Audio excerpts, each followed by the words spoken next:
하이투자증권이 준비한 2022년 증시 및 산업 전망. 오늘은 음식료 파트입니다. 이경신 연구원님 안녕하세요. 안녕하세요. 네. 음식료는 우리가 일상에서 접하는 것이다 보니까 다른 업종보다 좀 더 친숙한 느낌이 드는 것 같은데요. 연구원님은 아무래도 그쪽이 전문가이시다 보니까 음식을 선택할 때 더 엄격하실 것 같은데 어떠세요? 추가적으로 그런 이슈는 없고요. 아무래도 투자자분들께서 그러니까 투자자 이전에 소비자이시다 보니까 아무래도 먼저 더 친숙하게 좀 접근을 하시는 것 같습니다. 다만 조금 여기서 너무 자기의 이런 주관적 의견이나 바이어스가 많이 포함이 된다면 투자에 약간 영향을 미칠 수도 있으니 그 부분 좀 조심하시면 좋을 것 같습니다. 그렇군요. 네. 그럼 첫 번째 질문 드릴 텐데요. 최근 위드 코로나에 대한 회의적 시각이 확대되고 있습니다. 이에 따른 음식료 산업의 전망은 어떻게 보고 계신가요?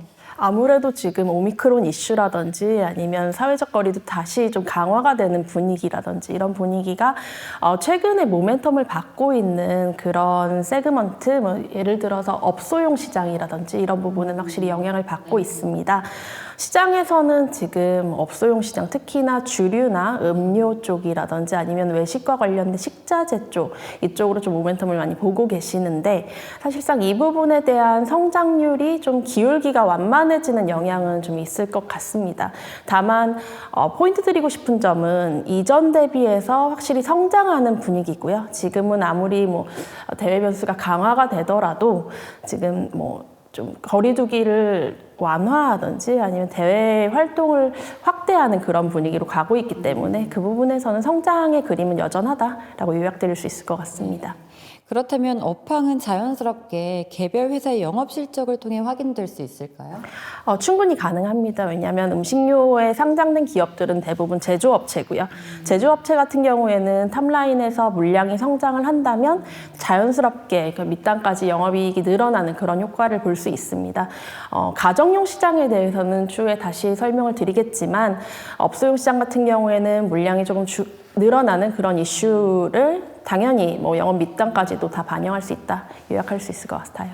그렇다면 업소 시장의 경우에는 추가적인 변수가 또 있을까요? 확실히 이전 대비해서 규제 강도가 낮아지면 시장이 성장하는 흐름이라는 것은 당연한 사실입니다. 네, 여기서 추가적으로 이슈를 생각해야 된다 한다면 시장이 성장을 할 때 이 시장만큼 회사의 물량 같이 성장을 할 수 있는지 그 부분에 대해서 조금 고민이신 분들이 계세요. 왜냐하면 시장 성장하는 만큼 기업의 매출액도 성장을 할 수 있지만 예를 들어서 점유율이든지 이런 부분에서 변동이 생긴다면 실질적으로 성장률이 조금 완화가 되든지 아니면 밑단에서 비용이 발생을 할 수가 있습니다. 실질적으로 이렇게 시장이 갑자기 늘어나는 효과가 없다면 점유율이 늘어날 수 있는 그런 환경도 좀 제약적이거든요. 그래서 이럴 때 광고비라든지 아니면 판촉비 이런 부분이 좀 사용되는 카테고리라든지 이런 부분에 대해서는 조금 시장 업황이나 이런 부분을 추가적으로 살펴보시는 게 좋을 것 같습니다. 네, 알겠습니다. 그렇다면 만약에 위드 코로나가 성공적으로 안착하면 외식 시장이 재성장하게 될 텐데요. 코로나19로 확대되었던 내식 시장은 다시 그러면 축소하게 되는 걸까요? 실질적으로 무게중심은 이동할 수밖에 없다라고 말씀드릴 수 있을 것 같아요. 왜냐하면 늘어났던 내식에서 일부가 외식으로 변화를 하게 되니까 무게중심은 아무래도 그쪽으로 변화를 하는 건 당연합니다.